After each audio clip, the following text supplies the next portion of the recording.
Good morning class. मैं धरा श्रीवास्तव, आपकी इंग्लिश टीचर।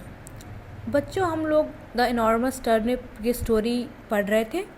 मैंने आपको ये स्टोरी एक्सप्लेन कर दी थी कि कैसे एक फार्मर एक बीज लगा करके एक टर्निप को बोता है और वो टर्निप इतना बड़ा, इतना इनॉर्मस, इतना ह्यूज हो जाता है कि वो अकेले उसे ज़मीन में से बाहर निकाल नहीं पाता है। तो फिर उसकी हेल्प करने के लिए एक बूढ़ी औरत आती है, एक लड़का आता है और एक लड़की आती है। ये सभी मिलके उसकी हेल्प करते हैं to pull out the turnip. ठीक, फिर वो पुल आउट कर लेते हैं चारों मिलके एक दूसरे की हेल्प करके, और फिर वो चारों बैठ के उस टर्निप को खा लेते हैं। ये थी हमारी स्टोरी, हम इसे पढ़ चुके हैं। आज हम इसकी एक्सरसाइज को डिस्कस करेंगे। यहाँ पे क्वेश्चन आंसर्स दे रखे हैं, तो आइए समझते हैं कि क्या पूछ रहा है और उसका आंसर क्या है। पहला क्वेश्चन जो हमारा है बच्चों, what did the old man plant. जो बूढ़ा आदमी था उसने क्या चीज़ को बोया, क्या चीज़ को प्लांट किया, क्या लगाया। तो हमें सबको पता है कि उसने टर्निप के सीड प्लांट किए थे, उसने टर्निप बोया था। सेकेंड क्वेश्चन हमारा कह रहा है, why was it difficult for the old man to pull up the turnip. Turnip को बाहर खींचने के लिए जो बूढ़ा आदमी था उसे इतनी मुश्किल क्यों हो रही थी। तो उसे इतनी मुश्किल इसलिए हो रही थी क्योंकि जो टर्निप था वो बहुत ही ह्यूज था, बहुत ही बड़ा था। थर्ड क्वेश्चन हमारा कह रहा है, who helped him to pull up the enormous turnip. उस बड़े से टर्निप को बाहर खींचने के लिए, पुल अप करने के लिए उस बूढ़े आदमी की हेल्प किस किस ने की। तो हम सभी को पता है कि उस बूढ़े आदमी की हेल्प सबसे पहले एक बूढ़ी औरत ने की थी, फिर उससे भी नहीं हो पाया तो फिर एक लड़का आया छोटा सा, और फिर उससे भी नहीं हो पाया तो फिर एक लड़की आई, और फिर इन चारों ने मिलके उस टर्निप को बाहर पुल किया। ठीक, तो बूढ़े आदमी की हेल्प इन तीनों ने की। फोर्थ क्वेश्चन हमारा कह रहा है, who ate the enormous turnip. Ate मतलब खाना, ठीक है, किसने खा लिया। ईट का पास्ट फॉर्म होता है एट। ठीक, तो who ate the enormous turnip, तो जिन्होंने हेल्प की थी उस टर्निप को बाहर पुल आउट करने में, उन्हीं लोगों ने बैठ के उस इनॉर्मस टर्निप को खाया। ठीक बच्चों, तो इस तरह से हमारे ये चारों क्वेश्चन आंसर्स हो गए। आगे आते हैं टॉक टाइम पे। टॉक टाइम पे हमारा जो फर्स्ट क्वेश्चन है वो कह रहा है कि name and draw 4 vegetables that have to be pulled out from the earth. Now name them in your own language. तो हमें यहाँ पर ऐसे 4 वेजिटेबल्स, ऐसी 4 सब्जियों का नाम बताना है और उन्हें ड्रॉ करना है जो कि अर्थ मतलब ज़मीन के अंदर से खींच के बाहर निकाली जाती हैं, फिर हम उन्हें खाते हैं, मतलब जो ज़मीन में उगती हैं। ठीक है, तो ऐसी वेजिटेबल्स कौन कौन सी होती हैं। सबसे पहले तो हमारा पोटैटो होता है। ठीक है, सबसे पहले हम पोटैटो, ठीक, सबसे फर्स्ट हमारी सब्ज़ी पोटैटो हमारी ज़मीन में होती है।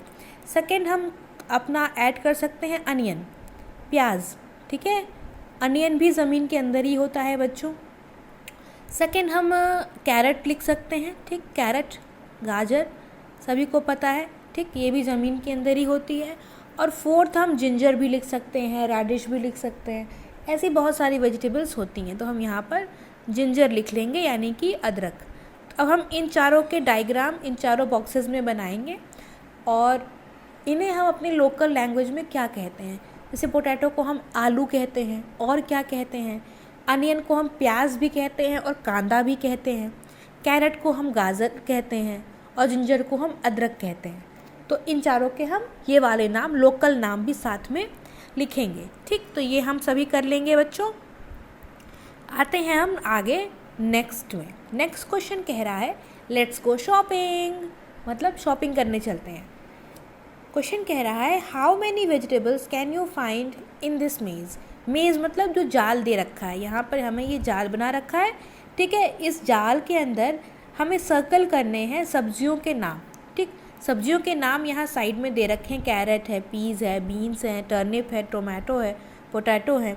इन सभी नाम को हमें इस मेज़ में ढूंढना है और उन्हें सर्कल करना है।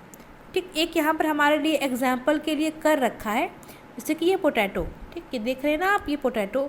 ऐसे यहाँ पर है हमारा टर्निप।